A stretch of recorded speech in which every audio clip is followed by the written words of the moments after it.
Oi.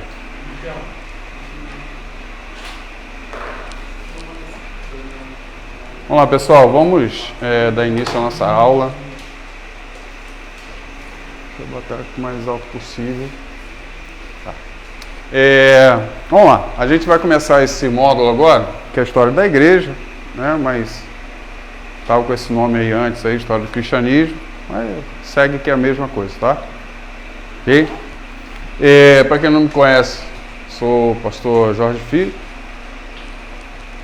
e leciono várias disciplinas aí na FATEF.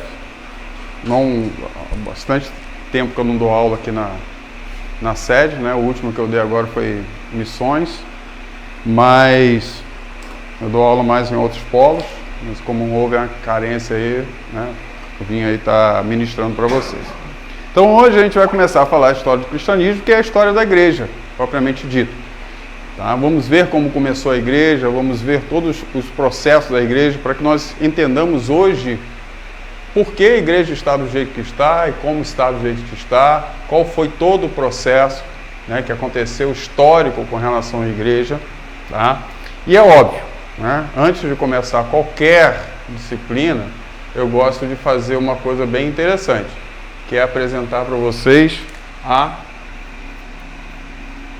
avaliação.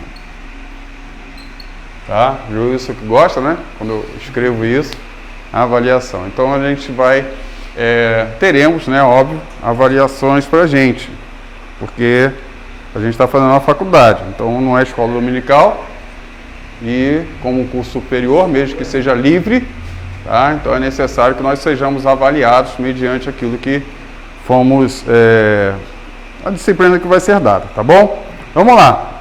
Então a nossa avaliação, ela vai ser, né? Então, primeiro ponto, avaliação.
Tá? O que? Você gostou da prova, né? O último, né? Só isso? Só isso. Tá? Então a avaliação será o trabalho contendo esses 3 itens aqui. Tá? Então um quadro comparativo entre heresias e erro teológico, a gente vai falar a respeito disso. Aí vocês vão ter bases para até fazer. Isso aqui é bem mais simples, tá? Pesquisa bibliográfica, tá? Com relação aos pais da igreja do século I e II, tá? Os principais, até uma opção, tá? Mas ali você vai fazer uma coletânea dos principais, tá? Aí vai com o seu expertise aí, você buscar os principais, e também da patrística e da escolástica, tá? Também os principais representantes. O que é isso? Calma. Tá? Vocês estão fazendo teologia, então tem que ampliar o cabeção. E depois uma provinha, é óbvio, né? Uma provinha. Ok? Hã? Acho que não, mas vamos lá. Essa aqui é facinho, vai ser de múltipla escolha. Não vai ter nem dissertativa não, só marcativa, como diz o outro. Você baixaria o que está escrito aí, não? Hã? Aqui? Não. Aqui? Principais. Tá? Então são os principais aqui, os pais, né, da igreja do século I e II, depois da patrística e da escolástica, tá? E também os principais representantes, tá bom? Também os principais. Tranquilo? Posso começar? Notaram aí? Vamos lá. Esse trabalho aqui vai ser... o que acontece? A prova, ela é uma questão bem simples, né? Por quê? Nós não temos alunos somente presenciais, nós estamos online também, tá? Então, essa prova aqui eu vou mandar para vocês. Tá? Vocês vão responder e vão me enviar, como foi feito em missões. Tá? A gente não vai fazer a prova, em sala de aula. A gente vai mandar para vocês e vocês vão me retornar. Tá? Então, tudo isso aqui é para ser entregue na última aula. Tá bom? Tá? Então, já comecem a pesquisar, já comecem a dar uma olhada a respeito disso tudo aí, tá? Para que não saia do controle, né? Porque eu sou aluno também, sei que a gente tem mania de fazer nos 45 minutos, né? Segundo tempo. Aí fala, poxa, não deu tempo, o cachorro comeu o meu pendrive, né? Aí vem aquela opção de desculpa que a gente já conhece, mas é na última aula, ok? Vamos lá, então a história do cristianismo. Vamos a partir, né, começar aí. Então o cristianismo é uma das chamadas grandes religiões. Então, uma das maiores religiões do mundo, tá? É o cristianismo. Tem aproximadamente 2 bilhões de seguidores em todo o mundo. É gente pacas, tá? É muita gente de seguidores aí. Então, incluindo católicos, ortodoxos e protestantes. Então, nós temos esses 3 grupos aqui como os grupos principais. É claro que daqui, né, nós saímos outros grupos, né? São ramificados ali em outros grupos, mas os grupos principais são esses, né? Os católicos, os ortodoxos e os protestantes. Esses dois, o primeiro e o último, talvez bem conhecido, e esse segundo aqui, talvez não tão conhecido para a gente, tá? Para a gente, assim, de uma forma bem superficial, muita gente não conhece os ortodoxos, mas é uma gama também bem grande de pessoas, ok? O cristianismo vem da palavra Cristo, tá? Que significa Messias, então a pessoa consagrada, ungida. Então, Cristo nada mais é do que ungido. A palavra Cristo significa ungido. Tá? Então, o cristianismo vem de Cristo, né? Do ungido. Então, do hebraico, Mashiach, né? O Salvador, foi traduzida para o grego como Christos e para o latim como Christus. Tá? Então, nós temos esses termos aí que vêm originar a palavra propriamente dito cristianismo. Mas se a gente for olhar a palavra igreja, tá? A igreja, eu creio que vocês aí, né? Não sei a posição de vocês dentro das suas igrejas locais, ou se participam de alguma igreja local, alguns aqui eu sei que sim, Vamos lá, o que é a palavra igreja no grego? Como que é? Vocês sabem, sabe? A palavra grega de igreja no grego. Igreja. Como que é? Vocês sabem. Sei que vocês sabem. Vocês estão fazendo jogo duro, né? Estou com timidez, né? Só porque eu estou aqui a primeira vez, né? Então,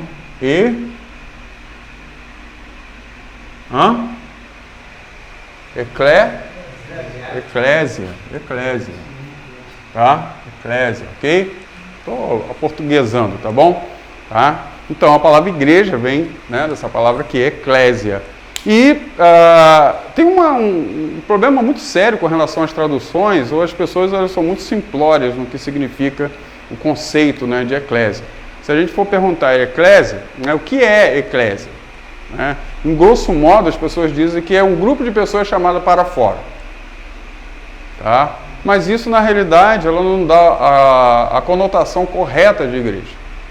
Tá? Conotação correta da palavra igreja, porque a palavra igreja tem uma conotação muito diferente disso.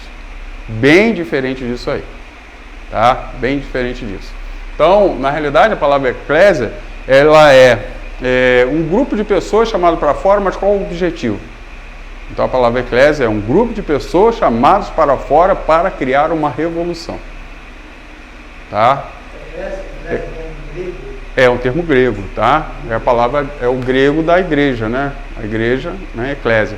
Só que aí, imagina o seguinte: antigamente no grego, quando um grupo, né? Nós estava até explicando isso, não sei onde foi. Foi na aula de evangelistas, né? Então o que acontece? Vamos dizer que Joilson, né? Ele tem rei de um país, eu sou rei de outro. Ok? E eu quero dominar o reinado dele. Tá? Eu vou dominar o reino dele. Eu quero dominar o reino dele. Aí o que eu faço? Eu monto a minha eclésia. Eu, como rei, monto a minha eclésia. E quem vai fazer parte dessa eclésia? São todos os grandes guerreiros que eu tenho no meu reino. Os mais tops de todos. Tá? Os guerreiros mais tops que eu tenho. Tá? Então vou criar essa eclésia. E a eclésia vai junto a um mensageiro que chega na frente do portão do reino dele. O mensageiro vai lá, pede para ser ouvido, o mensageiro vai, e o meu mensageiro chega para o rei Joilson e diz o seguinte: olha só, nós vamos propor duas questões para você. Ou você se rende à minha eclésia, ou a gente entra e toma tudo. Então esse é o sentido de eclésia. Tá? Então o primeiro momento em que nós vemos Jesus Cristo falando a respeito de eclésia foi quando ele responde a Pedro sobre aquilo que Pedro fala. Tá? Que dizes que eu sou? Aí Pedro pula na frente e diz: tu és o Cristo, o Filho de Deus vivo. E o que Jesus fala? Né? Jesus chega e diz assim: Pedro, tu és uma pequena pedra.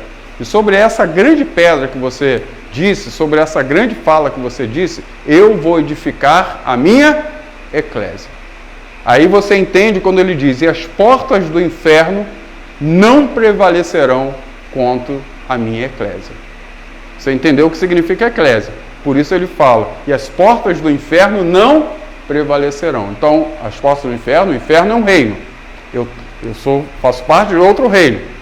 Tá? Então a minha eclésia vai arrombar as portas do outro reino e vai entrar e vai tomar aquele local. É nesse sentido que ele fala eclésia. Ok? Tá? Tranquilo?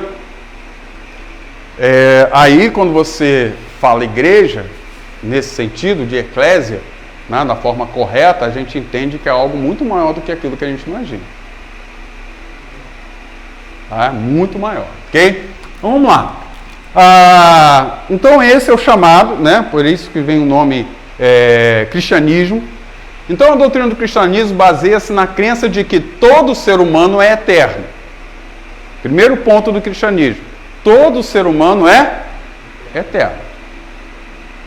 Tá? Todo ser humano é eterno. Primeiro ponto. Ok? Todo ser humano é eterno. A diferença é onde vai viver. Mas que é eterno é.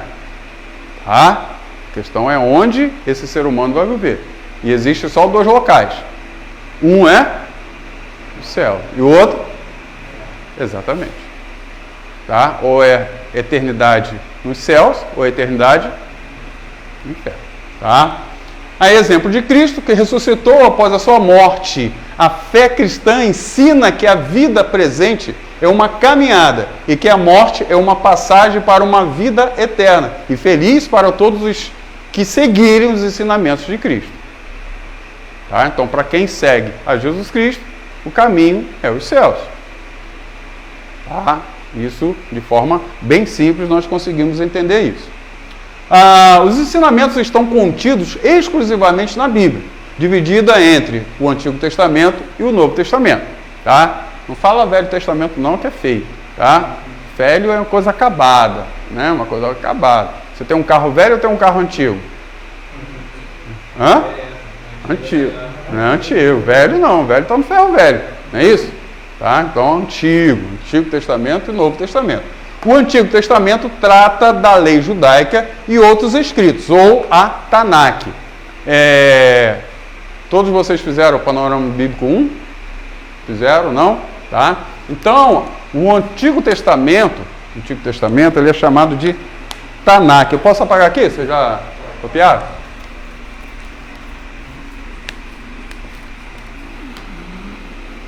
Então, o Antigo Testamento é chamado de Tanakh.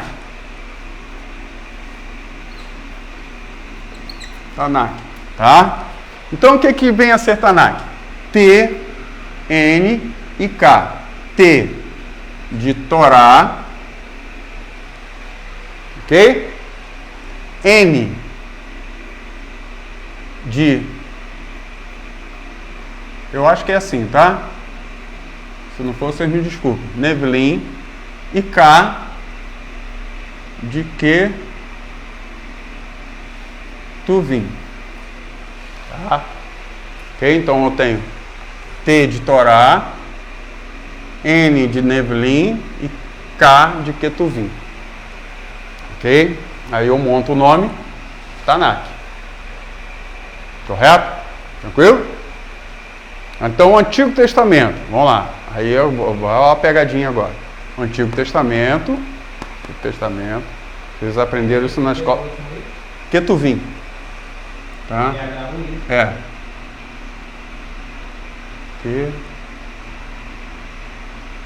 Ketuvim. Ficou melhor, né? Ketuvim. Ok? Então vamos lá. Agora, perguntinha de escola bíblica dominical. Ok? Antigo Testamento. São quantos livros?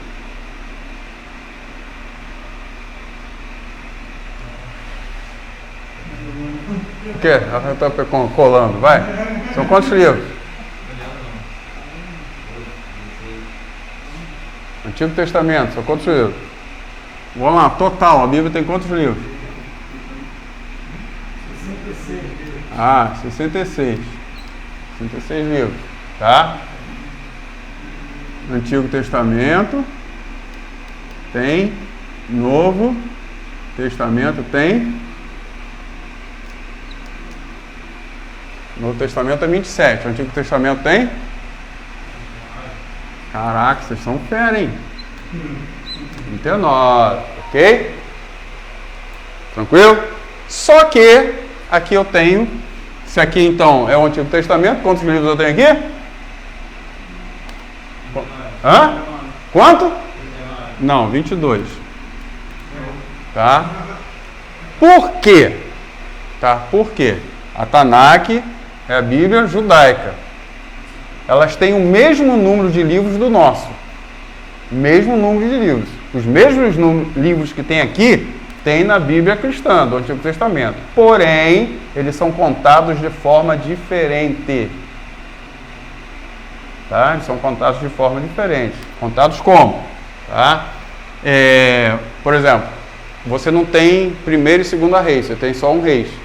Êxodo e Neemias é um livro só. Crônicas é um livro só. Tá? Samuel também. Entendeu? Então você vai juntando para chegar ao número de 22 livros. Tá? Na verdade, a gente é que destrincha em outros livros. O original é isso aqui. Tá? Mas você sabe por que 22 livros? Não? São 22 letras do alfabeto hebraico. Então eles botam os livros para coincidir com o número de letras do alfabeto hebraico.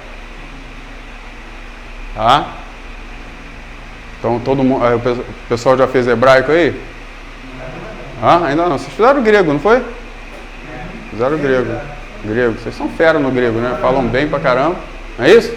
Né? E hebraico ainda não? Não. Então vamos deixar aí em stand-by aqui. Mas deu para entender? Tá? Isso aqui? Ok? Isso aí não é minha aula não, mas eu estou dando uma palhinha aqui. Tá? Vamos lá. Deixa eu apagar aqui. Então, Tanakh, todo mundo entendeu, é o Antigo Testamento. Tá? Então, começa com os relatos da criação e é todo permeado pela promessa de que Deus, revelado a Abraão, a Moisés e aos profetas, enviará à terra seu próprio filho como Messias, o Salvador. Tá? Então, o Antigo Testamento, toda a história, todo o Antigo Testamento, ele tem essa direção.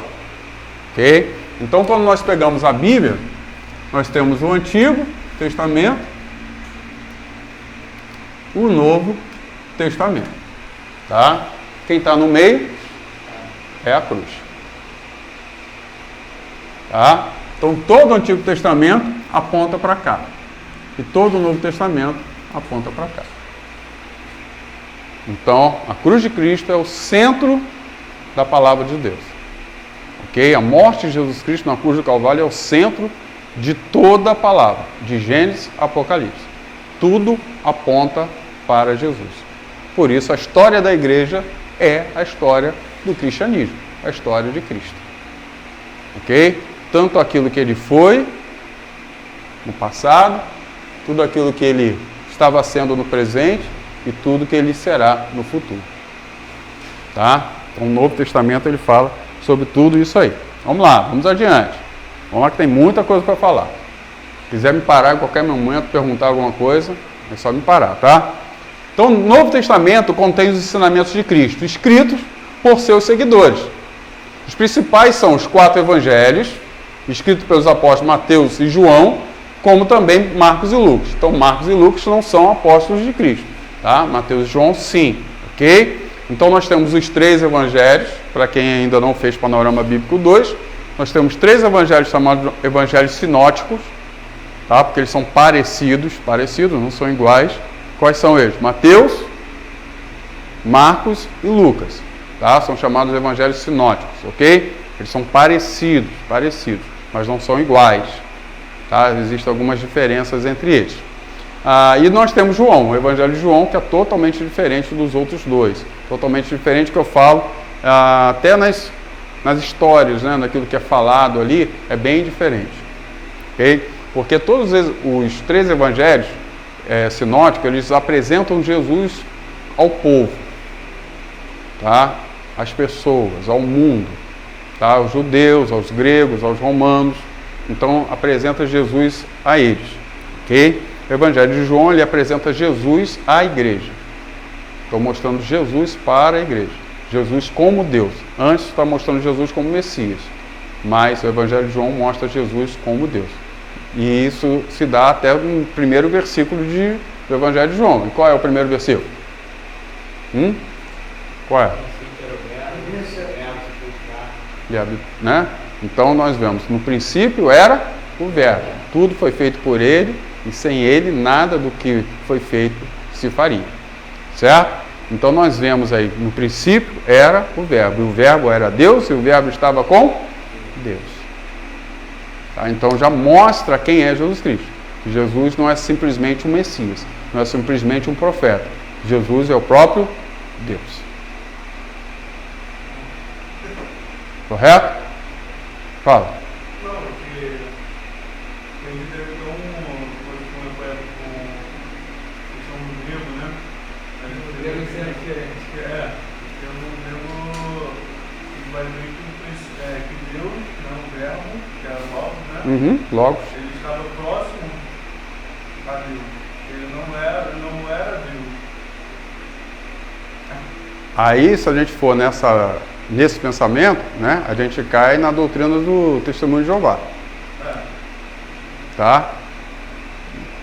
Ok? Então, a gente tem um conceito que às vezes a gente pega algumas questões linguísticas, tá? Linguísticas, que elas dão às vezes entender uma coisa, tá? E a gente não pode. A gente tem um problema muito sério com relação à Bíblia. A gente não pode pegar um texto, tá? A gente pega um texto e esse texto ele não pode de forma nenhuma contradizer o restante,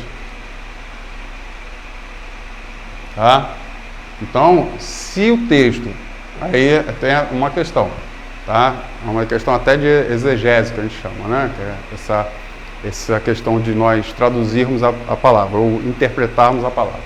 Se a gente pega um texto, tá? Um texto, e esse texto aparentemente fala uma coisa, e existem tantos outros textos que falam outra, possivelmente esse texto a gente está interpretando errado.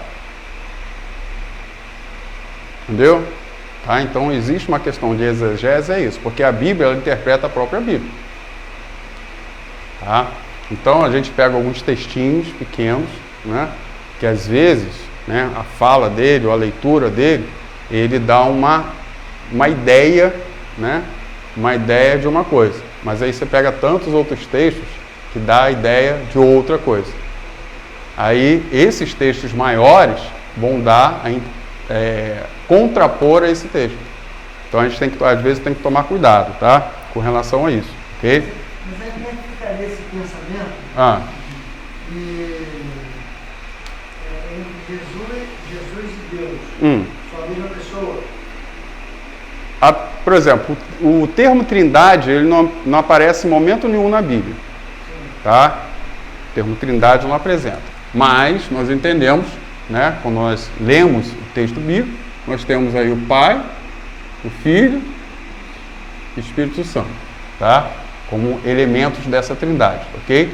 E a ideia da trindade é uma das ideias primárias, né? É uma das ideias primárias com relação ao próprio cristianismo, tá? Ao próprio cristianismo. Até porque vai em várias receitas, né? Várias receitas bíblicas são faladas a respeito disso. Pai, Filho e Espírito Santo. Pai, Filho e Espírito Santo. Pai, Filho e Espírito Santo. Então é sempre falado dessa forma. Onde, quando a gente faz uma leitura mais aprofundada da Bíblia, tá? Quando a gente vai, por exemplo, estudar teologia sistemática, né? E outras coisas, a gente vai ver a pessoa do Pai, a pessoa do Filho, a pessoa do Espírito Santo, nós entendemos, tá? Que todos eles, Ele é Deus. Tá? A Trindade é Deus. Que não são indivíduos, são indivíduos, mas acaba sendo um Deus só. Tá? É uma coisa que realmente não se entende, não tem como a nossa cabeça conseguir entender isso de uma forma... Como se fosse Deus dividido em 3 partes. Mais ou menos, né? E não é. Por isso que a Trindade é muito complicada, né? A gente entendeu, fala. Nós tivemos uma aula bem difícil a respeito disso. Aí quase deu. Sim, tá? A Trindade, realmente essa questão da Trindade, ela vamos dizer sinceramente, não tem como você explicar isso, tá? De forma plena, onde todos nós consigamos entender, a gente não consegue entender a Trindade plenamente.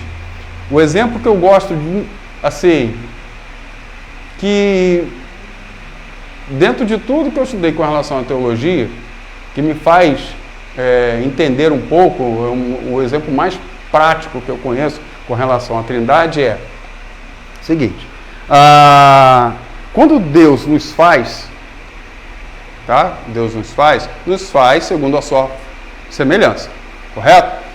Tá? E quando nós vemos o texto lá, ele diz façamos, correto?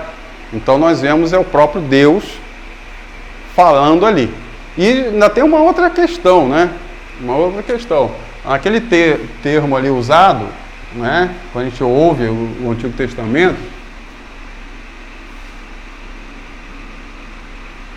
Tá? Esse termo aqui, Elohim. Ok? Esse termo aqui. Elohim significa o quê? Literalmente. Elohim. El é o quê? Deus. Quando eu tenho esse termo aqui, no final de qualquer texto, né, qualquer fala desse em hebraico, é plural. Tá? É plural. Então, quando eu falo Elohim, eu estou falando o quê? De certa forma, o que eu imagino? Deuses, né? Porque é o plural disso aqui. Mas isso aqui é uma coisa só. Quando a gente está contra Jesus no seu pensamento, em si para... Porque... Não, sim. A gente até chegou, fiquei muito relutante a respeito do pensamento. Sim, tá. Então, é diversificação de pensamento. Ok. Mas aí, quando nós vemos, aí explicando essa questão da Trindade, né? Que a gente consegue, que eu estava falando, consigo entender. Quando nós vemos lá no Antigo Testamento, Elohim, ele falando, façamos, né, o homem conforme a nossa imagem e semelhança, só que Elohim, hipoteticamente, significa deuses, porque é plural de Deus. Mas na realidade, está falando do Deus único poderoso, tá? Do Deus único, supremo, que criou todas as coisas. Ok? E aí, o que acontece? Se ele criou o homem, tá? Da mesma forma que a gente acredita na Trindade sendo desse jeito aqui, tá? A grande parte de pensamento que nós temos por aí, é que o homem é tricotômico.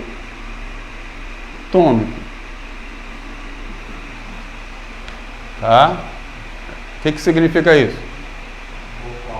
Corpo, alma e espírito. Tá? Grande parte. Existem outros que são dicotomistas, que o homem é só corpo e alma. Mas, vamos pegar dessa questão que o homem é tricotômico. Ok? Se nós pegamos essa questão da tricotomia, e o homem sendo tricotômico, o homem ele é corpo, alma e espírito. Tá? E se a gente olha dessa forma aqui, o homem tricotômico, e Deus criou o homem conforme a sua imagem e semelhança,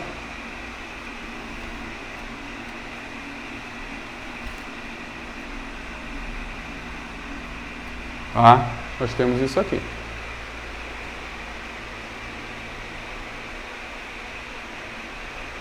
Ok?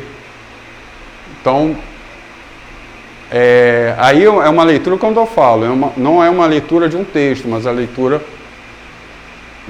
do contexto, né, da Bíblia toda. Ok? Nós começamos a ver isso. E aí vai a opção de outros argumentos, vários argumentos a respeito disso. Tá bom? Ok? Tá? Ou não tá? Tá, é porque... sim, eu ficou vazio? Não, olha só. Tá, o que acontece? Com a vida de Jesus veio ser a mesma pessoa, o céu ficou vazio. Sim, cara, olha só. É que a gente não está... A disciplina que a gente está ministrando hoje não é essa. Tá? É outra disciplina. Se eu for parar, né, para ministrar a respeito disso, aí é uma outra situação. Mas acontece o seguinte, por isso que a Trindade ela é tão difícil de você aceitar. Tá? Ela é muito difícil de você aceitar. Primeiro, tá, é uma coisa que a gente... Vamos lá, próprios judeus. Né? Judeus. Eles acreditam em Jesus como sendo Deus? Sim ou não? Jesus sendo Deus? Sim ou não? Os judeus? Não. Tá? Os cristãos? Jesus é Deus? Sim ou não? Talvez a quem te ensinou disse que não.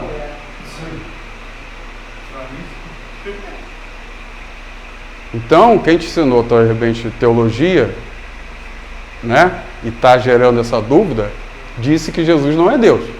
Não, quem ensinou sempre falou. Jesus é Deus. Sim, tá? Jesus é Deus, sempre foi Deus. Ele sempre foi Deus. Mas o que eu estou falando, mas aquilo que foi falado diz que não. Pelo menos é o que vocês estão, é o que eu consigo. Deus Pai e Deus Filho. É o que eu consigo tirar daí. Tá? Eu acho que até mesmo a teologia em geral, eu acho que a gente, no meu pensamento, né? Quando eu digo teologia, eu acho que a gente pega aquela questão do aprendizado, e aí você tira a sua conclusão. Sim, correto. Daquele pensamento. Entendeu? Porque senão não teria vários teólogos que. Não, concordo. Né? Não, realmente é isso aí. Só que eu. A minha disputa é mais pra isso. Não, mas o que acontece é o seguinte, agora eu vou defender a minha classe, vamos dizer aqui, né? Do lado de cá, tá? Do lado de cá. Vou defender da seguinte forma. O bom professor de teologia, ele tem o seu pensamento, porque ele é um indivíduo, né? Ele tem a sua fé, a sua crença, tal, por aí vai, tá? Para ser professor de teologia, eu não preciso nem ser cristão. Tá? Vocês sabem que na Alemanha, por exemplo, para ser pastor não precisa ser crente. Você sabia disso? Pois é. É só ser teólogo. Tá? É só ser teólogo. Você vai ser pastor. Fez o curso lá, fez o seminário, pronto. Tá carimbado lá. Tá? É igual o engenheiro que faz a faculdade, ganha o CREA e vai embora. Tá? Mas vamos lá. Um bom professor de teologia, ele entende que existem vários pensamentos a respeito de algum assunto. Então, um bom professor de teologia, ele vai ministrar todos os pensamentos, ou os principais pensamentos que tem a respeito daquilo, e vai deixar esse pensamento. Ok? Ele não vai pegar pesado em cima de um, tá? Para converter os alunos no pensamento que ele tem como base para ele. Tá? Isso é muito complicado. Ok? Então, vamos lá. Porque senão a gente vai embora aqui. Aí o assunto ele vai se estendendo. Depois em off a gente pode até, né, conversar um pouquinho sobre outras questões. Mas até aqui tá legal? Tá indo? Tá? Então nós temos aí, também inclui os Atos dos Apóstolos, Novo Testamento, né? Atos dos Apóstolos, cartas e ensinamentos que foram passados de boca em boca no início da era cristã, depois que foi tudo colocado no papel. Destaque para as cartas de Paulo e Apocalipse. Ok? Então, o Novo Testamento é contido nesses compêndios aqui. Vamos lá. Então, o nascimento do cristianismo se confunde com a história do Império Romano e com a história do povo judeu. Correto?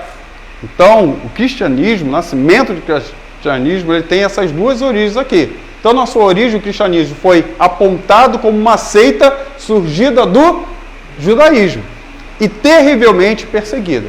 Perseguida por quem? A princípio, por quem? Pelos judeus. Terrivelmente perseguido pelos judeus. Quem era Paulo? Judeu, que perseguiu a igreja, logo no início. Correto? Então a igreja foi tremendamente perseguida pelos judeus, porque era para eles uma seita vinda do judaísmo. Tá? Até porque os primeiros cristãos eram judeus. Correto? Depois é que foi aumentando, isso aí foi mudando, tá? A igreja ela foi crescendo e passou então a ser perseguida pelo Império Romano, que era o império da vez naquele momento, ok? Quando Jesus Cristo nasceu, por volta do ano 4 a.C., é interessante isso, né? Então Jesus nasceu 4 anos antes dele mesmo, tá? Então existe um erro sério aí no nosso calendário de 4 anos. Tá bom? Só 4 anos. Coisa pouca, né? Coisa pouca. Mais ou menos, isso aí. Tá? Então tem esse erro aí. Então na pequena cidade de Belém, próxima a Jerusalém, os romanos dominavam a Palestina. Então os judeus viviam sob a administração dos governadores romanos. e por isso aspiravam pela chegada do Messias. Então todo o povo judeu estava esperando quem? O Messias. Então quem seria esse cara? Seria o cara que viria, metia o pé na porta, tá? E acabar com o Império Romano. Aí vem aquela fala que eu disse no início. Tá? Que Jesus Cristo ele ia estabelecer a sua igreja, ou a sua eclésia. Mas eu expliquei o que significa eclésia. Então a fala de Jesus Cristo, quando ele diz para Pedro que ele ia edificar a sua eclésia, fortalece isso. Fortalece esse pensamento. Quando Jesus Cristo fala isso para os apóstolos, eles ficam assim, caraca, é agora. É agora que Jesus Cristo vai se levantar, vai meter o pé na porta do Império Romano e vai acabar com tudo. Tá? Porque este é o pensamento, tá? Como eu falei, da questão da palavra eclésia mesmo. Tá? Não é só um grupo chamado para fora. Tá? Não é somente isso. É um grupo de guerreiros fortemente treinados para tomar uma cidade. Tá? Então a eclésia é isso. Okay? Fortemente treinados para tomar uma cidade. Então é feito desse jeito. Tá? Então a ideia, quando Jesus Cristo fala para eles eclésia, eles na mesma hora eles olham, já entendem aquilo que Jesus Cristo está falando. Okay? Eles entendem. E fortalece isso aqui. Tá? Isso aqui foi tão forte, esse pensamento de Jesus como Messias, como o líder da eclésia, é tão forte, que o próprio João Batista, que declarou quem era Jesus, logo, algum tempo depois, ele manda uma mensagem para os seus discípulos, ele estava preso, chama os discípulos dele e fala assim, olha, por favor, vai até Jesus e pergunta se ele é mesmo o Messias, ou a gente tem que esperar outro. Porque todo ano aparecia um Messias, gente. Se você não sabe, todo ano aparecia o Messias em Israel, tá? Em Jerusalém. Todo ano aparecia o Messias. Tá? Jesus Cristo, hipoteticamente, era só mais um. Tá? Então, quando João ele faz essa pergunta, por quê? Porque o que João estava vendo não era isso. Não era o líder de uma eclésia. Jesus Cristo, né, vinha, né, só no amor, né, naquilo, tá, naquilo todo, né, legalzão. Aí João, tem alguma coisa errada? Que ele está esperando do Messias, é que ele vem meter a mão na porta, né, o xerife lá entrar, meter o pé na porta do Império Romano e acabar com ele, porque a ideia de inferno era o Império Romano. Mas Jesus Cristo logo depois ele fala, meu reino não é desse mundo. Ele veio, sim, tomar o outro império na marra? Sim. Mas esse império era outro. Não era o Império Romano, era o inferno. Tá? Por isso ele fala, as portas do inferno não prevalecerão sobre a minha eclésia, sobre o meu grupo de guerreiros que vai entrar no inferno e vai arrebentar com tudo aí. Ok? Era isso que Jesus Cristo fala, e era isso que eles estavam pensando. Tá? Então, criam que seria um grande homem de guerra e que governaria politicamente. Isso era a ideia que eles tinham com relação ao Messias. Ok? Apontando na Torá como um enviado que os libertaria da dominação romana. Essa era a ideia, que eles tiraria eles dessa dominação. Mas na realidade, Jesus Cristo veio tirar eles de uma dominação totalmente maior do que essa. E essa dominação é o próprio inferno. Ok? Essa é a mensagem. É isso que o cristianismo fala.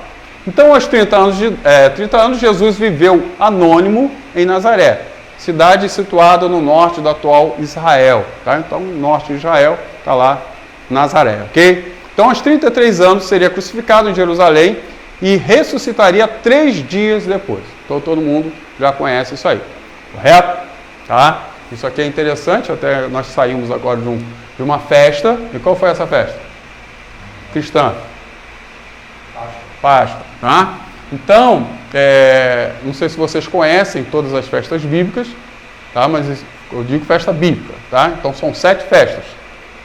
Correto? Então a primeira delas, qual é? Primeira festa? Páscoa. Segunda? Não. Não.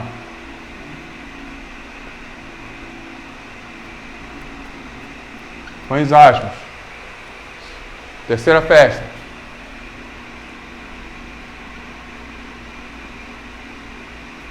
Primícias. Quarta festa. Pentecostes. Quinta festa. Trombetas. Sexta festa. Expiação. Quinta festa.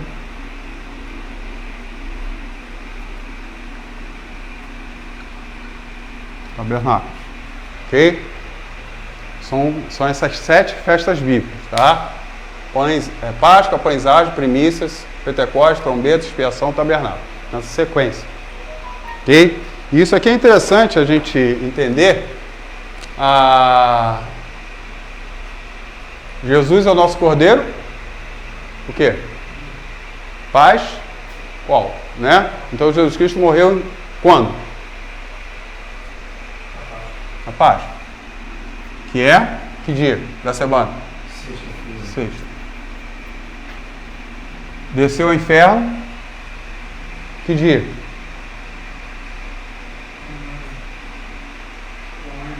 Não põe um asno. Ou seja, no sábado. Ressuscitou. Uma primícia. Ok? Literalmente, essas festas são dia 14, dia 15 e dia 16 de Nissan. Tá? Que é o primeiro mês, biblicamente, judaico.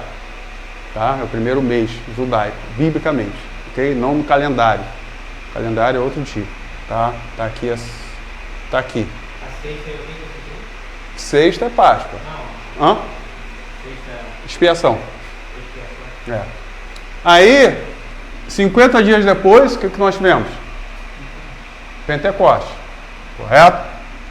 Só que uma coisa interessante aqui, todas essas festas são proféticas. Elas foram estabelecidas num período, numa data no Antigo Testamento, mas elas estavam apontando para algo no futuro. Correto? Então a Páscoa foi colocado o primeiro dia, primeiro momento que a festa de Páscoa aconteceu, foi na saída do Egito para a Terra Prometida. A última praga, sangue nas poças, aquele negócio todo. Okay? Correto? Mostrando, né, que o sangue do Cordeiro iria livrar o povo dele da morte. Correto? Então, todas elas estavam apontando para algo que viria no futuro. Algo que literalmente aconteceria no futuro. Essa festa profeticamente já aconteceu. Essa festa profeticamente já aconteceu. Essa festa profeticamente já aconteceu. E essa festa profeticamente já aconteceu. Essas ainda não.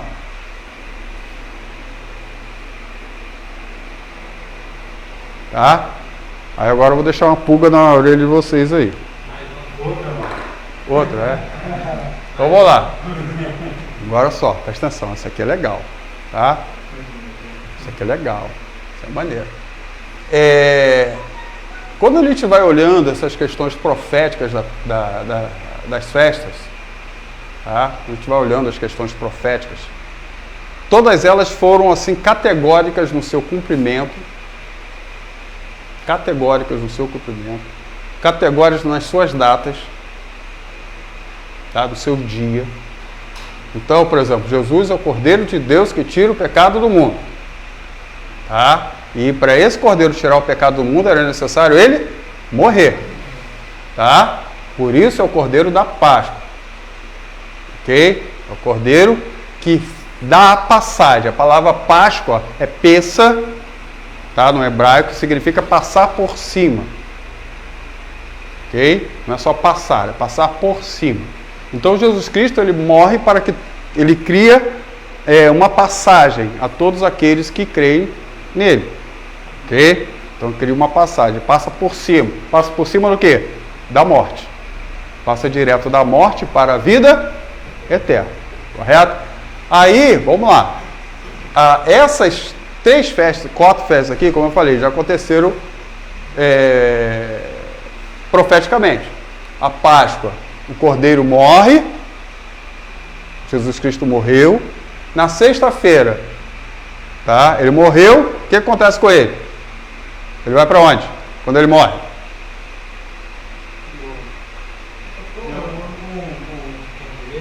Hã?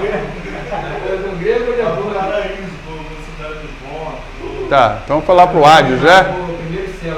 Tá, então ele vai lá, né?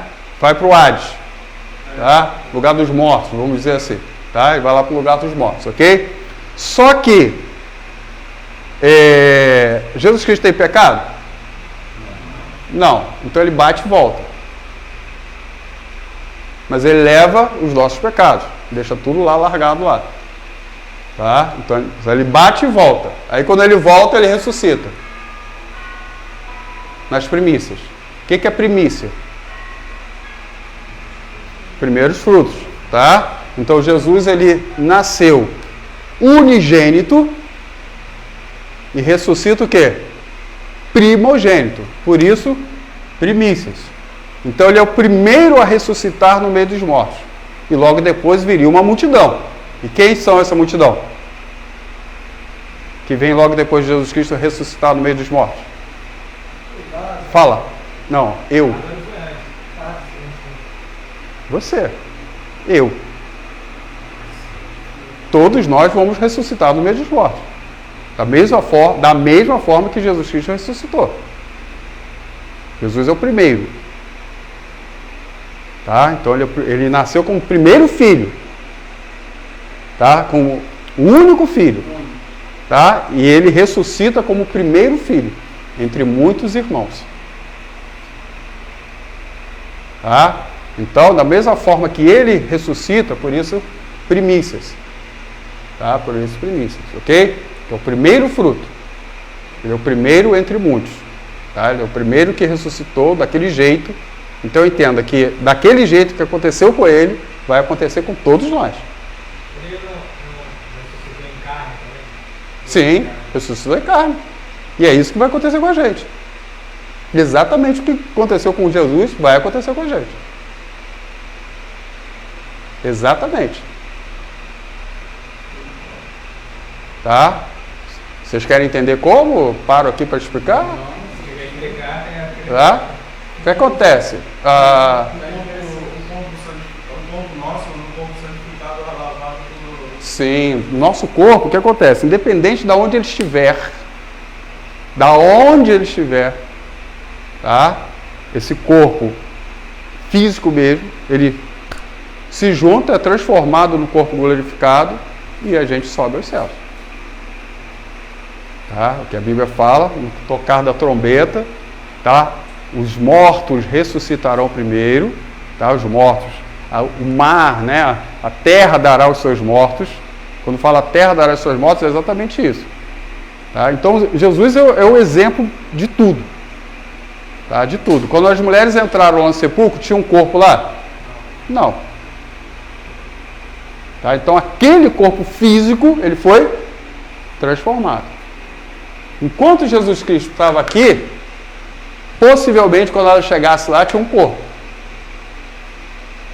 Possivelmente. Tá? Tinha um corpo lá já começando a cheirar mal. Possivelmente. Tá? Mas quando elas chegam aqui, nesse dia, vou lá no sepulcro no domingo, aquele corpo já estava começando a ficar meio esquisito, foi transformado no corpo glorificado. Tá? E a mesma coisa vai acontecer com a gente. Ele é o primeiro.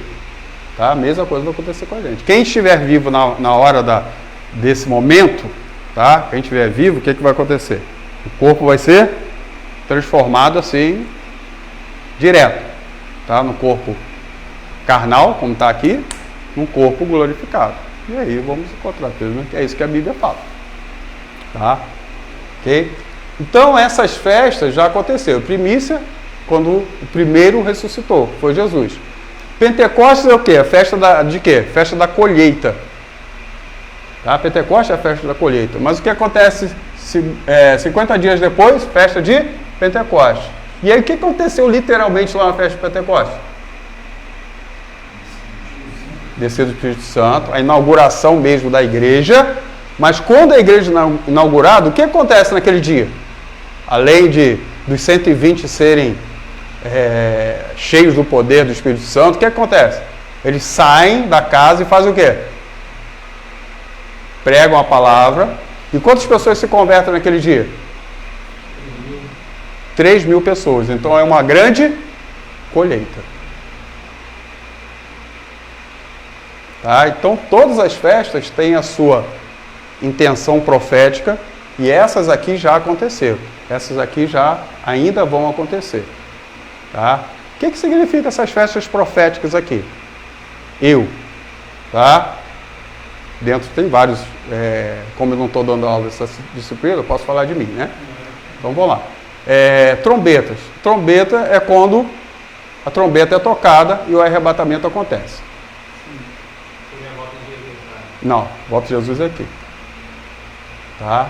Então quando a gente fala volta de Jesus, segunda vinda de Jesus, nós vamos ver quando Jesus ele vier aqui na terra, novamente. Tá? Só que esse momento aqui de arrebatamento, ele vai encontrar a igreja nos ares. Ok? Então, a trombeta toca. Só um aviso. Hã? Não, a trombeta toca e a igreja de todos os tempos, vai se encontrar com Jesus Cristo nos ares. Tá? Aí, no meio desse caminho aí, os judeus entendem que Jesus é o Messias. Pedem perdão, aí vem a questão da expiação. Pedem perdão, ok? Aí Jesus Cristo volta. Porque a palavra diz que Jesus Cristo veio para os seus, mas os seus o rejeitaram. Então, novamente, quando os seus chamam ele de volta, ele vem. Ele vem que tabernacular, ou seja, morar entre nós novamente. É a segunda vinda. Tá? Aí só que eu vou dar, agora vem a pulga na orelha. Tá? A Páscoa, profética. Ok? A Páscoa acontece, a festa da Páscoa tem uma data, 14 de Nissan. 15 de Nissan. 16 de Nissan. 50 dias depois. Ok? E essas outras festas também têm suas datas, certinhas. Tá? Tem sua data. Essa profeticamente aconteceu nessa data. Profeticamente aconteceu nessa data. Profeticamente aconteceu nessa data. Profeticamente aconteceu nessa data. Se todas essas aconteceram nessas datas, por que essas aqui também não aconteceriam? É porque vai criar aquela confusão que a gente já vê desde a época que nem o filho sabe. Aí cria uma atrito, entendeu? Conflito de informações. Aí nós temos um problema sério aqui, tá? Quem não sabe? Nem o filho, tá? Mas aí tem uma outra questão que talvez você já tenha estudado, já falaram que Jesus não é Deus, tá? Então, se o filho não é Deus, na condição que ele está aqui na Terra, ele realmente não sabe. Como qualquer um de nós. Nós somos filhos também? Sim ou não? Eu sei? Quando será? Não. Tá? Mas o que eu digo com relação ao pulguinho atrás da orelha, se essa tem data, essa tem data, essa tem data, por que essa não, essa não e essa não?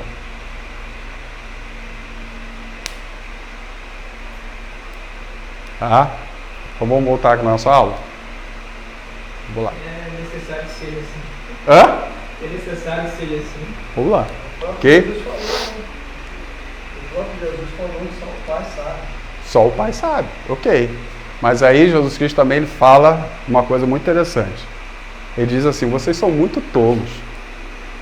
Vocês saem na rua, olham para o céu e sabem se tem que voltar em casa e pegar o guarda-chuva e não sabe a hora que isso vai acontecer?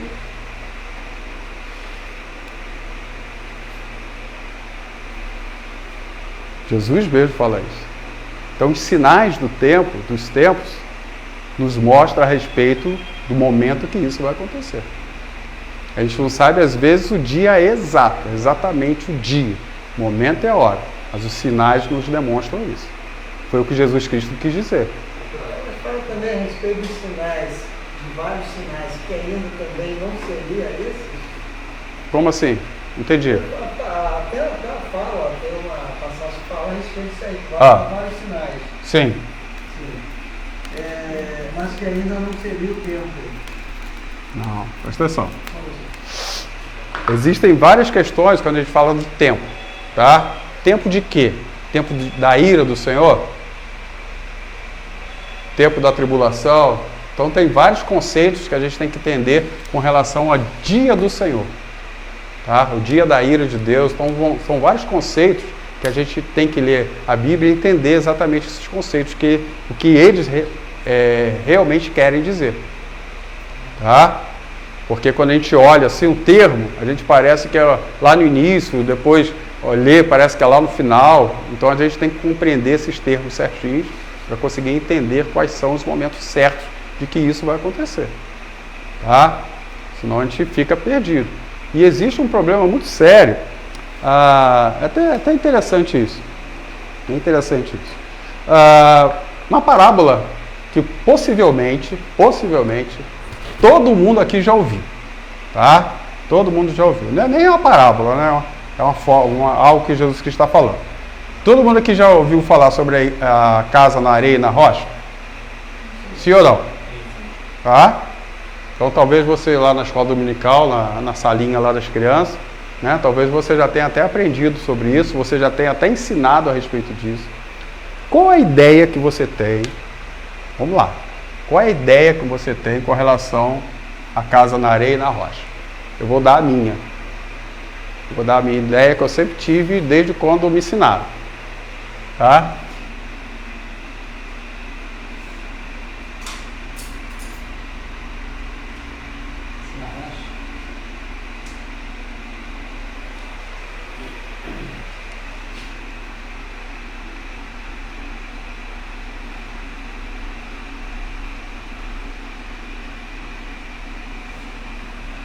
Essa é a ideia que você tem? Uma casa que foi edificada na rocha, outra casa que foi edificada na areia, não é isso? Não é essa a ideia que a gente tem? Esquece isso. Tá? Isso está tremendamente errado. Porque quando você pega esse mesmo texto, tá? Jesus Cristo falando em Lucas, porque isso aqui você entende quando lê Mateus. Mas quando você lê Lucas, você vê que é totalmente diferente disso. Tá? Quando você lê Lucas, a ideia é a seguinte.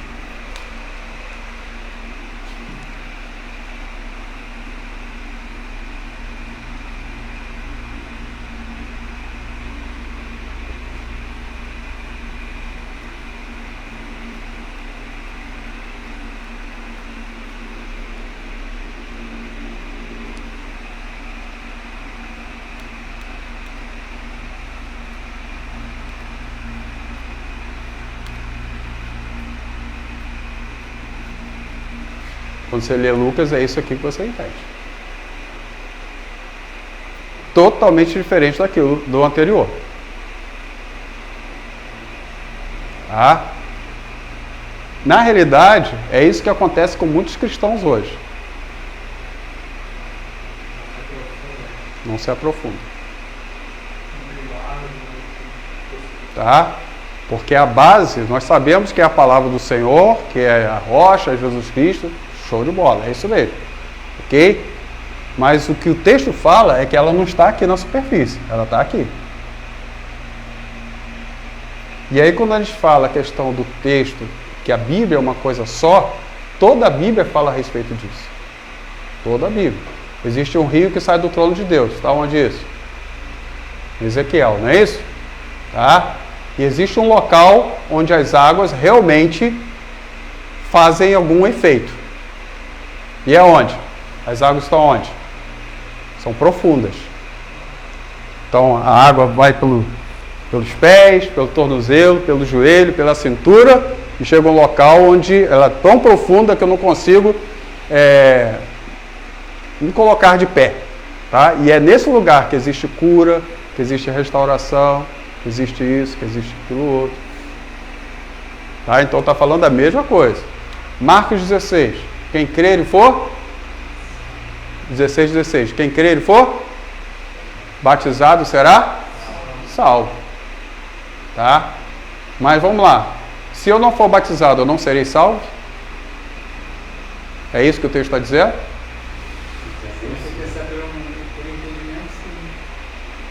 Então, na realidade, se eu aceitar Jesus Cristo hoje e não descer morrer amanhã e não descer nas águas, o que acontece comigo? Vou para o inferno na hora. Não é isso? Não, claro que não. Tá? Óbvio que não. Ok? Tá? Quando o texto fala que aquele que crê e for batizado será salvo, o que significa a palavra batismo? Não. Palavra mesmo. Baptizo, no grego, o que significa? Não? Mergulhar. Se você chegar com um grego, estiver na beira do penhasco lá, na beira da água, olhando assim, você gritar, baptizo! Ele na hora, ele pula e mergulha. Porque batizar, baptizo, significa mergulhar. Agora vamos tirar a palavra batizo e vamos botar a palavra mergulhar no lugar. Quem crer e será salvo.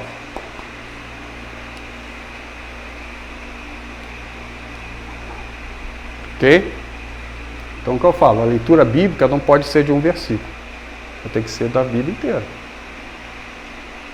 Se a gente não entende isso, a gente causa um problema sério na exegese da palavra do Senhor. E tem que ler a Bíblia em total. Correto? Então vários textos corroboram para isso aqui. Até o texto de Lucas que fala exatamente isso. Depois procure essa explicação no livro de Lucas. Pois é, mas pega o texto em Lucas. Acha aí na sua Bíblia. Você está com a Bíblia aí? Tá não? Então vai procurando aí. Daqui a pouco quando você achar aí, você me fala. Tá? Não sei se é Lucas 11, não sei exatamente onde é. Tá? Mas procura aí, bota no Google aí. Sei lá, Casa sobre a Rocha. Evangelho de Lucas. Aí você vai achar isso aí.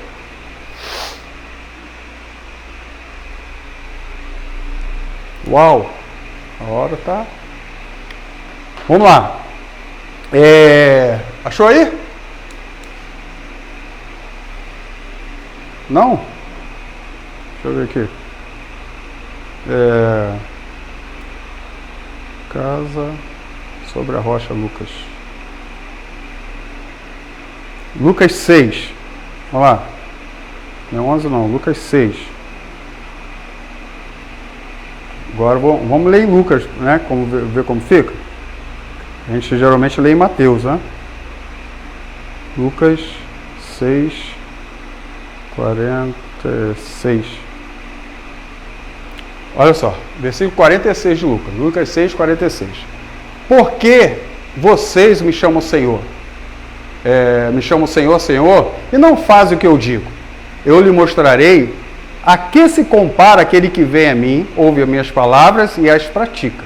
É como um homem que, olha só, presta atenção no 48.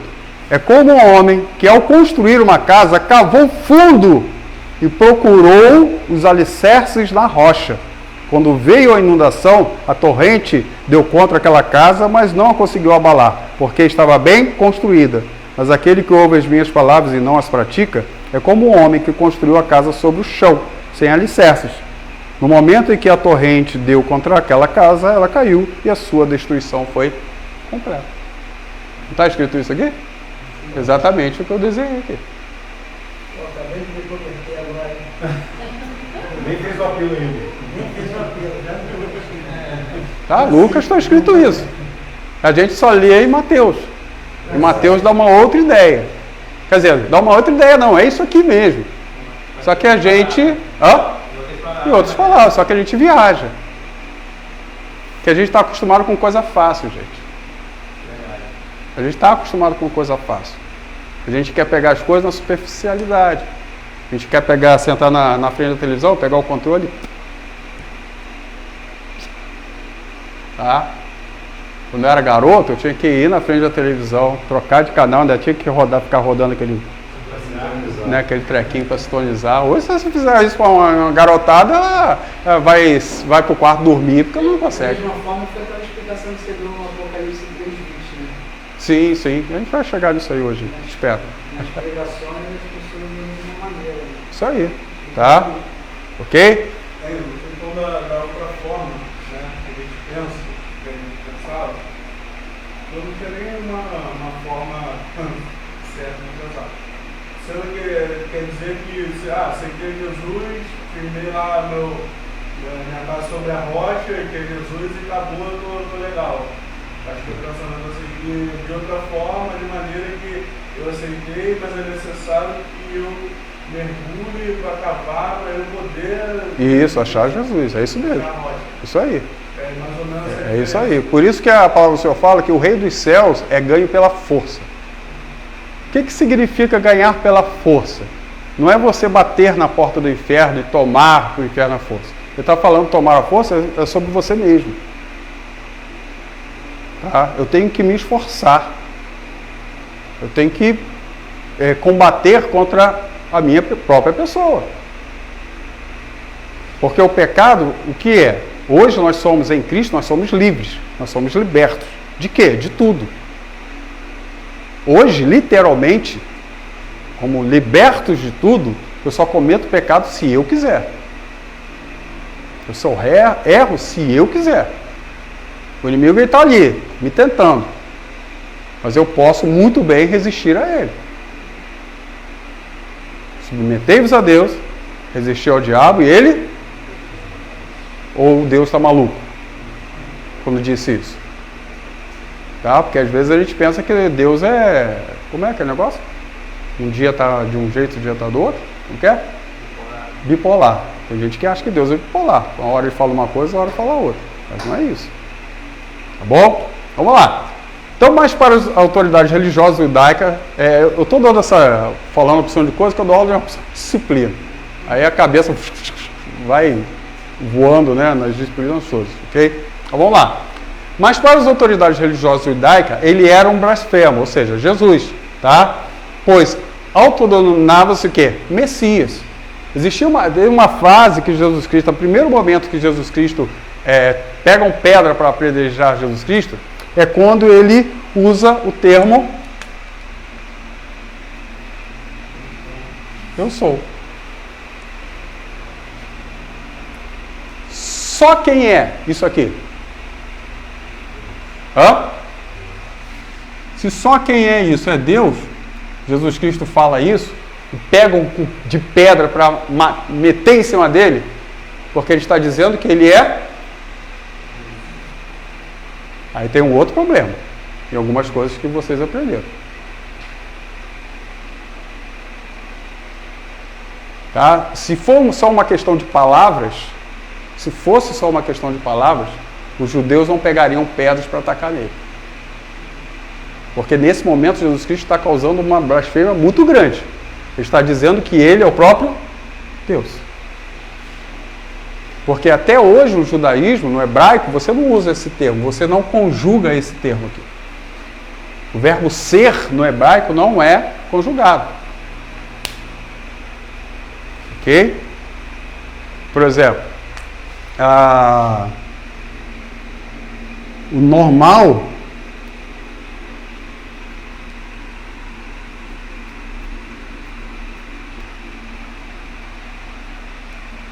Em hebraico seria dizer isso. Tá? Estou transliterando aqui para dar para entender. Ok? Ani atah Joilson. Eu sou Joilson. Tá? Mas se você disser isso lá em Israel, eles tacam pedra em você. Porque você está dizendo isso aqui. Ó. Em Israel, você faz isso aqui. Em hebraico, você fala igual a índio. Eu, Joilson. Se eu coloco o verbo ser aqui, eu sou, ani, atá, tá? Aí você dá ruim para você. Tá? Do aula de hebraico não, tá? É só coisinha que a gente sabe. Tá bom? Ok? Mas foi o que acontece. Então não tinha aparência e poder para ser o líder que libertaria a religião da dominação romana. Ele apenas pregava a paz, amor ao próximo. Então, para os romanos, era um agitador popular. Tá? Para os romanos era somente isso, não tinha poder nenhum. E na realidade, queridos, uma coisa muito importante que acontece. Jesus Cristo, na época dele, entenda, ele não foi nada. Ele não era ninguém. Tá? Jesus Cristo, na época dele, não era ninguém. Tanto que os próprios escritos históricos a respeito de Jesus Cristo é só uma vírgula, uma pontinha de um alfinete que tem falando alguma coisa sobre ele. Tá? Então Jesus Cristo, na época dele, ele foi inexistente, quase que inexistente. O que fez a diferença,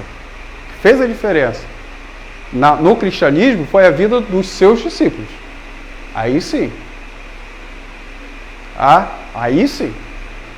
Então você começa a imaginar, Jesus Cristo, ele perde seu tempo ministrando para os seus discípulos, aqueles 12 ali, durante 3 anos e meio. Ministrando, vai embora. Deixa os 12. No momento em que eles são capacitados pelo Espírito Santo, tá? Capacitados pelo Espírito Santo, isso é muito importante a gente entender. Existem 2 momentos na vida de Jesus Cristo. Um momento que ele é o filho, que ele é o menino, e outro momento que ele é o filho. O momento que ele é o menino vai até os seus 30 anos, quando ele era o menino, filho de Maria e José. Mas houve um outro momento na vida de Jesus Cristo, quando ele passa a ser o Messias, Cordeiro de Deus que tira o pecado do mundo, que vai a partir dos 30 anos, quando ele vai até João Batista e ali é batizado. Ali começa o ministério dele. Nesse momento que ele é batizado, tá? Quando ele emerge das águas, o que acontece naquele instante? E todo mundo vê uma pomba. Quem era essa pomba? O Espírito Santo. Então entenda que Jesus Cristo, mesmo sendo Deus, tá? A palavra do Senhor declara isso, ele abdicou da sua glória, ele retirou todos os seus poderes, vamos dizer assim, tá? Poderes incomunicáveis. Deus tem seus atributos incomunicáveis. Tá? Nós conhecemos 4 deles assim muito bem. Quais são? Onisciência, onipotência, onipresença e uma outra que a gente esquece. Eternidade. Que é eterno só Deus. Tá? Então Jesus Cristo abdica disso. Então ele vem à Terra como homem, 100% homem. Tá? Então para ele exercer o ministério foi necessário que o Espírito Santo viesse sobre ele. Então tudo que ele faz no poder do Espírito Santo. Então entenda o motivo, tá? Por isso que ele chega para os seus discípulos e diz assim, espera até o Espírito Santo vir sobre vocês, da mesma forma que veio sobre ele. Porque a partir daquele momento ele poderia exercer o seu ministério. A partir desse momento vocês vão poder exercer o seu ministério. O Espírito Santo veio sobre eles. Ele sai da casa, então de aproximadamente 120 pessoas. Tá? Na realidade, no início começou com 12, que eram os seus discípulos. Jesus aparece a eles, fica durante 40 dias conversando com eles. Tá? Jesus Cristo sobe aos céus, aqueles 12 começam a falar com geral que estava com eles antes. Começa a falar com geral. E eles conseguem reunir 120. Estavam orando. O Espírito Santo desce sobre eles. Então esses 120 saem da casa onde eles estavam, começam a ministrar a palavra e 3.000 almas se convertem ao Senhor. E isso, queridos, começa a ser multiplicado de forma exponencial. Aí sim Jesus Cristo começa a fazer diferença. Porque até aqui não tinha muita diferença não. Ele não fez tanta diferença assim. Claro, individualmente sim, mas não no contexto global, onde pudesse fazer alguma coisa contra o Império Romano, por exemplo. Tá? Por isso, quando Jesus Cristo vai até Pilatos, qual é a palavra de Pilatos? Não vejo nada que condene esse cara. Esse cara não é nada. Não é nada que ele diz, não oferece perigo nenhum ao Império Romano. Perigo nenhum. Tá? Só que ele, na realidade, matando Jesus, colocando Jesus à morte, ele estava cumprindo algo que realmente ia detonar o Império depois. Tá? Bastantes anos à frente, a gente vai ver isso daqui a pouco não. A gente vai ver isso durante a nossa disciplina, que a gente vai tirar esses conceitos aqui. Tá? Ok? Vamos lá. Então essa era a situação de Jesus. Ok? Então, após ser preso e morto, a tendência era que seus seguidores se dispersassem e seus ensinamentos fossem o quê? Esquecidos. Tá? Não foi o que aconteceu? Tá? Eles prenderam Pedro e João, iriam matá-los. Okay? Mas aí apareceu um cara chamado Gamaliel, que na realidade era professor de Paulo, e dizia assim: calma, pode matar os caras por quê? Matar o cara por quê? O que acontece? A pessoa de Cristo aparece aí, ele vai, some, e os seguidores dele? Você conhece algum deles? Não, sumiram também. Não, deixa os caras. Se o que eles estão falando é de Deus, vai seguir em frente, vai prosperar. Mas se não for, vai morrer. Então fica tranquilo. E eles deixaram então vivos. Tá? Mas isso tem uma questão bem interessante, quando a gente fala em Panorama Bíblico 2, a gente vê isso. Porque Gamaliel, ele era da linha dos fariseus. Ok? E o que acontece? Os sacerdotes, naquele momento, eram da linha dos saduceus.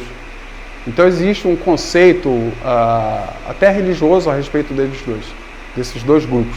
Tá? Os fariseus, por exemplo, eles acreditavam na ressurreição. Os saduceus não. E Jesus Cristo ministrava sobre a ressurreição. Por isso os fariseus estavam sempre próximos de Jesus. Tá? Porque era alguém que falava sobre a ressurreição. Algo que eles concordavam.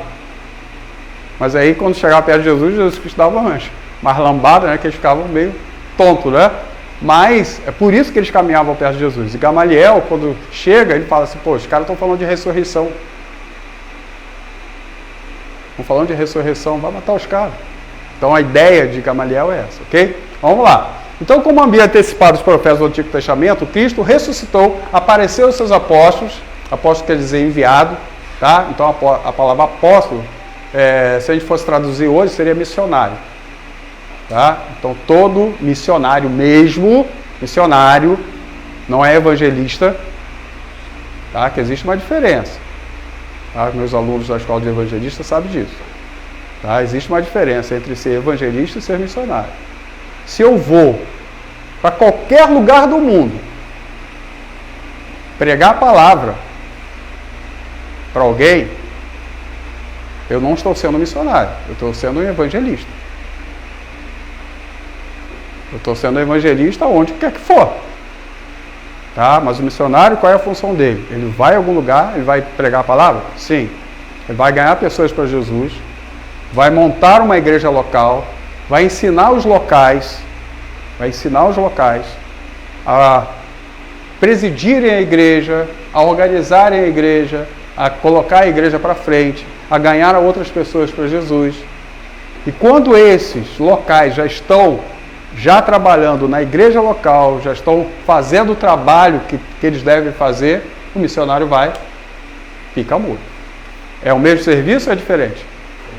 Diferente. Cada missionário, de modo grosso, digamos assim, seria um pastor, só não tem o peso de um pastorado, porque um pastor faz tudo isso. Não. Tem essa administração nas mãos. Não. Presta atenção. Vamos lá. São outro parênteses aqui, tá? Então o que acontece? Nós temos 5 dons ministeriais, tá?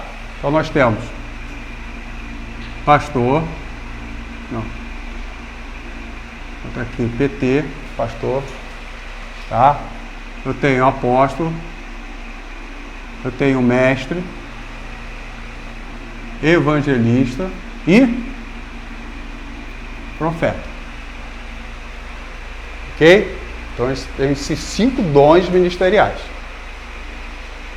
Tá? Isso está lá em Efésios. Ok? 5 dons ministeriais. Jesus Cristo, né? Deu uns para apóstolo, profeta, blá. Ok? Os 5 dons ministeriais. Eu não sou sensacionista. Sensacionista significa aquele que crê que isso aqui acabou. Não existe mais. Tá? Eu creio que isso aqui existe. Ainda. Hoje. Tá? Então eu tenho pastor, apóstolo, mestre, evangelista e profeta. Ok? Tá? Aí nós temos um erro muito sério. Porque chamamos o líder da igreja de... Mas na realidade o líder da igreja pode ser qualquer um desses. O correto seria o líder da igreja ser um presbítero, que significa literalmente aquele que preside.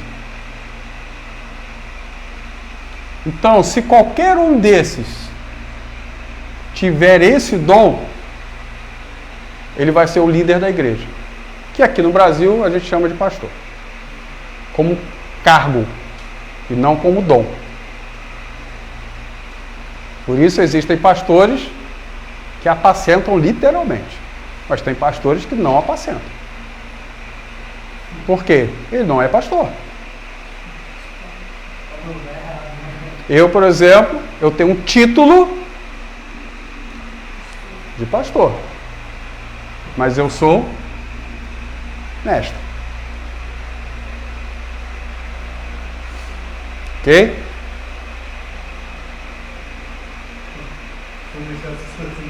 Mas assim, uma coisa que não entrou um pouco na minha raciocínio, até por essa questão de apóstolo ser enviado e missionário na nossa mente também ser enviado. Sim, apóstolo e missionário é a mesma coisa. Então, por que tem essa distinção? Não tem essa distinção. Não, na questão de para a nossa igreja. Ah, para hoje em dia? É por causa disso aqui que eu estou falando, é a mesma coisa. Tá? Existem alguns apóstolos que são apóstolos mesmo. Tá? Mas tem outros que é só cargo, título. Não é dom. Tá? Eu não compreendo a questão de visão apostólica. Sim. Eu não cheguei a procurar saber. Uhum. Não conheci ninguém ainda que me explicasse. Sim, então a questão do apóstolo ele tem essa função. A palavra apostoléu significa aquele enviado para uma missão. E qual era a missão do apóstolo? O que a gente vê bem fixado na Bíblia, até porque tem um conteúdo muito grande, que a gente tem sobre isso, no Novo Testamento, é o apóstolo Paulo. Tá? O apóstolo Paulo é o que a gente vê realmente sendo o quê? Um apóstolo. Não que os outros não fossem. Mas o que acontece? A gente vê até em Atos 9, quando Paulo ele aparece, né? Ali, literalmente, se converte, aquele negócio todo, a gente vê ele caminhando um tempinho. Lucas, ele vem escrevendo sobre Atos. Tá? Aí, quando a gente vê a história acontecendo, a gente vê Lucas falando de Pedro. Aí chega Atos 9, Paulo se converte. Tá? Aí Paulo vem para Jerusalém, aprende um pouco com relação a Pedro, aí começa a dar um pouquinho com Pedro, aí dá um ruim entre eles, entre Paulo e Pedro, quase sai na briga mesmo, tá? No telequete, literalmente. Tá? Aí Pedro some, sai de perto de Paulo, aí que você vê no Atos? Paulo. Por quê?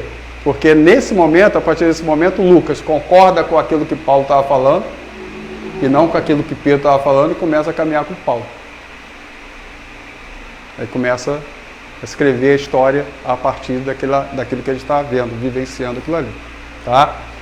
Mas, aí como nós vemos a história de Paulo falando muito sobre esse contexto aqui, sobre o que é ser apóstolo. O que Paulo fazia era exatamente isso. Ele ia para uma região, ganhava pessoas para Jesus, fundamentava a igreja, ensinava aquela galera a ser igreja. Tá? Quando estava todo mundo formado, ele saía fora e ia para outro lugar. Fazia a mesma coisa em outro lugar. Saía dali e ia para outro lugar, fazia a mesma coisa.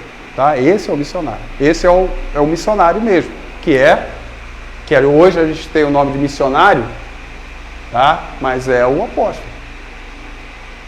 Tá? Então, todo apóstolo, dom apostólico, não estou falando de cargo, todo dom apostólico, tá? É esse cara que vai para algum lugar, abre igreja. É o cara que abre igreja, isso é apóstolo. Tá?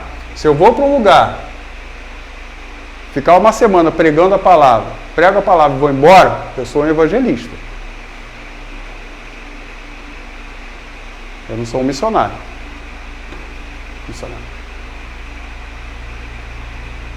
Tá? Infelizmente hoje nós temos um conceito muito errado das questões aí.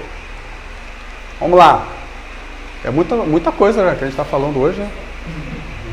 Vamos lá. Então o cristianismo firmou-se como uma religião de origem divina. Então o seu fundador é o próprio Filho de Deus, enviado como Salvador e construtor da história, junto com o homem. Ser cristão, portanto, seria engajar-se na obra redentora de Cristo, tendo como base a fé em seus ensinamentos. Então isso era ser cristão. Antigamente os cristãos, eles não eram chamados de cristãos, logo no início. Eles já eram chamados aqueles que iam no caminho. Tá? Aqueles do caminho. Tá? O caminho era aquilo que era ensinado por Jesus. E houve determinado momento que eles começaram a serem chamados cristãos. Porque cristão, a palavra cristão significa pequenos cristos. Tá? Por que eram chamados de pequenos cristos? Porque faziam aquilo que Jesus Cristo fazia. Tá? Por isso eles passaram a ser chamados cristãos. Então ser chamado cristão é uma honra. Tá? É uma honra ser chamado cristão. Infelizmente muitos são chamados, mas não são. Tá?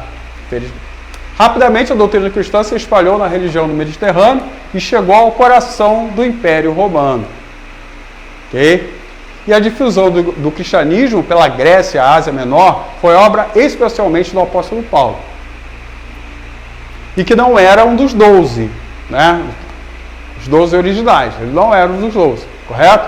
Então todo mundo sabe da história. Deus escolheu quem? 12, não foi? Dos 12, o que aconteceu com um deles? Caiu, deu ruim. Né? E ficaram quantos? 11. Tá? Ficaram 11. Aí eles escolheram quem? Para completar os 12, porque tinha que ter 12.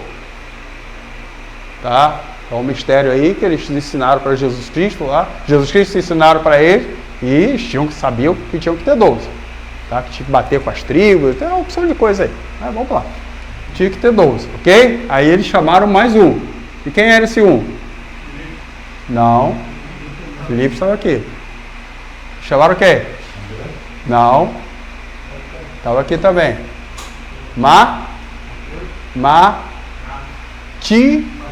Matias. Caraca, vocês são bons. Então, mas como que eles chamaram Matias? Matias era um cara que caminhava com eles. Estava entre aqueles 120 ali, estava junto. Tá?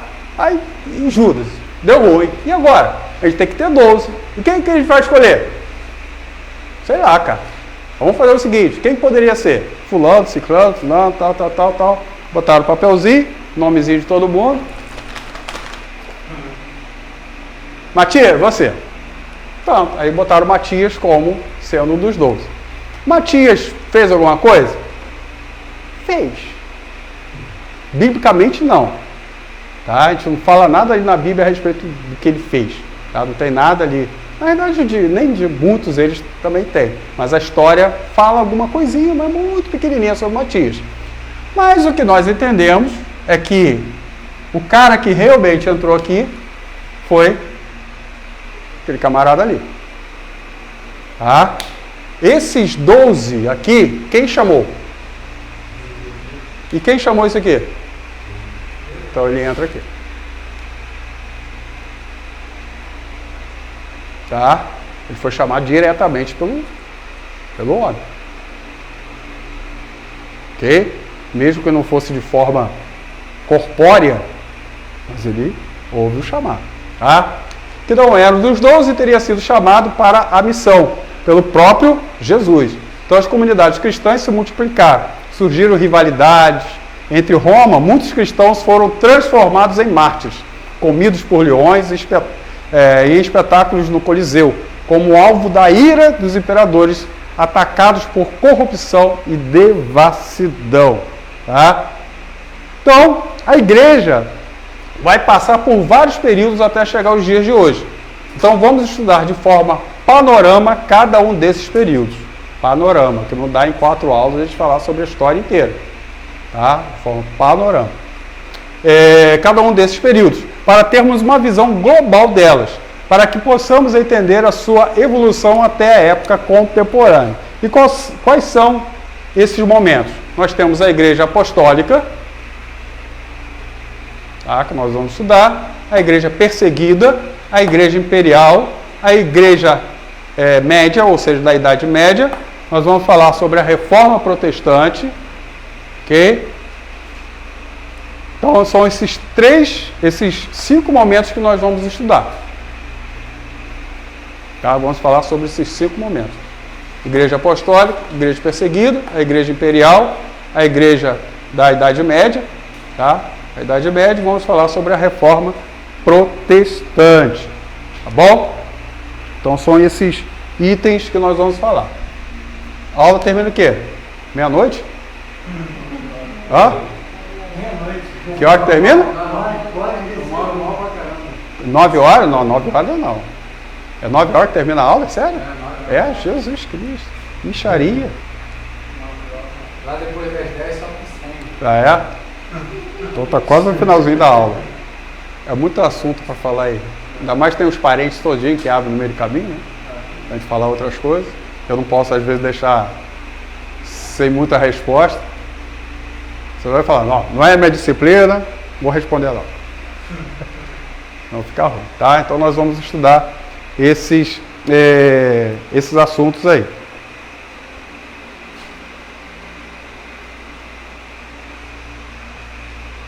Vamos lá, falar outra coisa. O que acontece?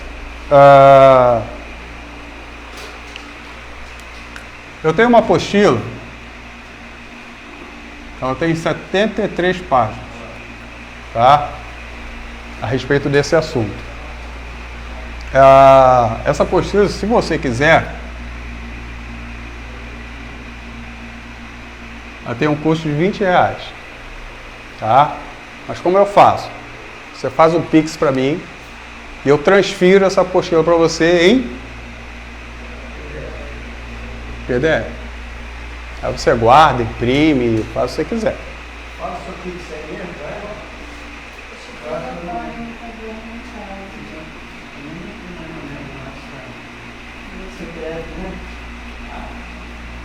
CPF.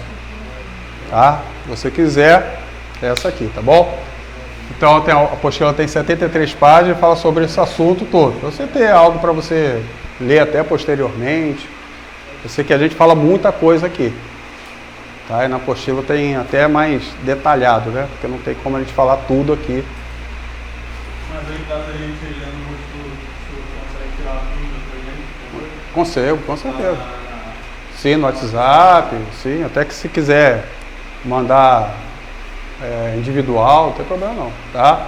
Então o meu WhatsApp tá lá no grupo, né? Então se vocês quiserem, estou lá no grupo, né? Aí se vocês quiserem já está lá marcado. E vamos falar também, vamos aproveitar, tá? E vamos falar também sobre a igreja protestante no Brasil, ok? E vamos falar sobre o movimento pentecostal, tá? Tá só uma faladinha rápida a respeito disso aí, ok? Sobre a igreja protestante do Brasil, quando ela veio para o Brasil, quando começou, quem era e tal, quando começou esse protestantismo, o pentecostalismo aqui no Brasil, entender o que é pentecostal, tá? Porque hoje tem muita gente que não sabe nem o que é a sua igreja. Sua igreja é o quê? Como assim? Não, qual o movimento da sua igreja? É pentecostal, é histórica, tradicional, é o quê? Aí tem muita gente que não sabe, não é? Tá? Ah, minha igreja é o quê? Minha igreja é pentecostal. Por que é pentecostal? Porque o pessoal fala em línguas.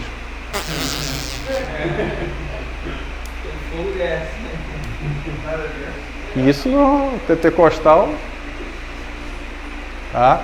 Também fica perdido porque o povo é perdido hoje também se acrescentou mais alguns movimentos, né? Sim. Tá? Neopentecostalismo. Aí você tem a opção de coisas novas aí, tá? Né? Você tem até outras coisas que nem na Bíblia tem, tá? Então tem uns negócios aí muito esquisitos, tá? Muito esquisitos mesmo. Muito esquisito mesmo. Ok? Perguntinha? Vocês têm 4 minutos para perguntar. Você termina 9 horas. Vai rápido, né? Vai rápido, né? Rapidinho. Vamos ver, já foi. E nem sede eu fiquei. Olha só, eu falei pra caramba. Vai lá, gente. Perguntas? Não? Se? Quer que fale alguma coisa especificamente? Não? Tá? O que acontece? Eu vou passar só um slide aqui para falar o que nós vamos começar a dizer na outra aula. Tá? Como nós vamos estudar sobre... então lembrando, tá? Apostila, quem quiser, R$20, eu vou mandar em PDF, tem 73 páginas, meu CPF é esse aqui. Ok? Aí só bota lá, faz o Pix, manda para mim no particular, aí eu, na hora, mando para você o PDF. Tá bom? O que acontece? A igreja,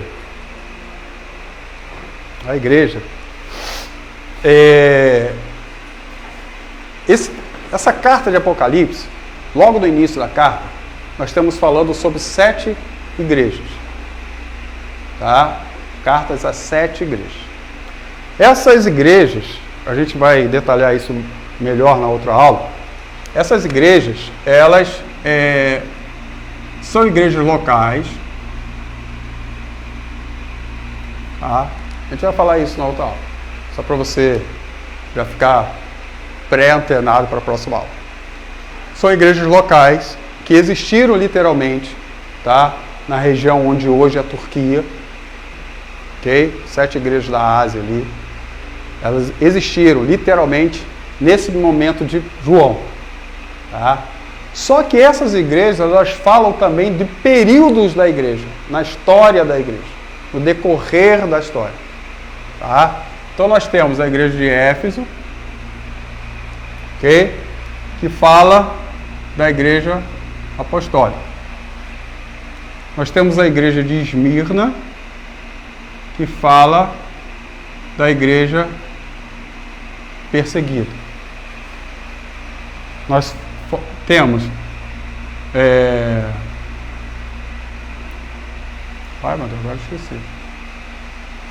Qual é ah, tá, lembrei não, li Pérgamo, tá? Que passa a ser a igreja governamental, vamos dizer assim. Ok? Logo depois nós temos a igreja de Tiatira,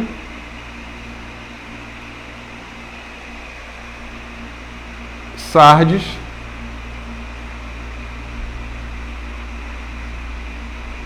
Filadélfia,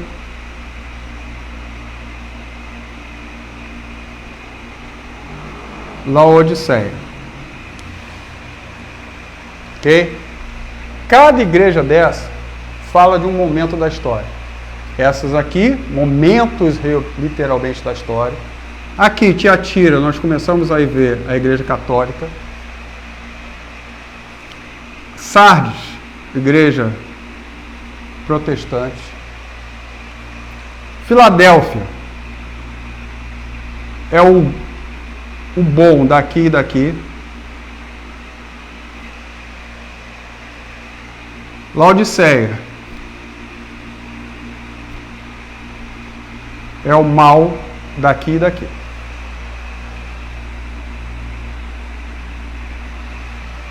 Já dá para entender? Essas igrejas tiveram início e fim. Vai do ano 0 ao ano 100, do ano 100 ao ano 300, do ano 300 ao ano 600. Aqui começa no ano 600 e vai até o final. Começa no ano 1500 e vai até o final. E essas duas aqui é o joio e o trigo daqui. Ok? E aí a gente vai ter um histórico da igreja dentro disso aqui. Aí depois nós vamos ver historicamente cada momento desse. Tranquilo? Tá? Ok? Então, está terminada a nossa aula. Tá? Né? 9 horas termina? Terminei 9h01. Caramba. Tá? Ok? Deixa. Hã? É, deixa. Daqui a pouco desce ele correndo. Tá vendo aí? Daqui a pouquinho fica sentado ali na frente. Tá bom, queridos? Então tenha uma boa noite. Tá? Vá em paz. Papai do céu abençoe vocês. Veio correndo, ó. Tá vendo? Como é que vem?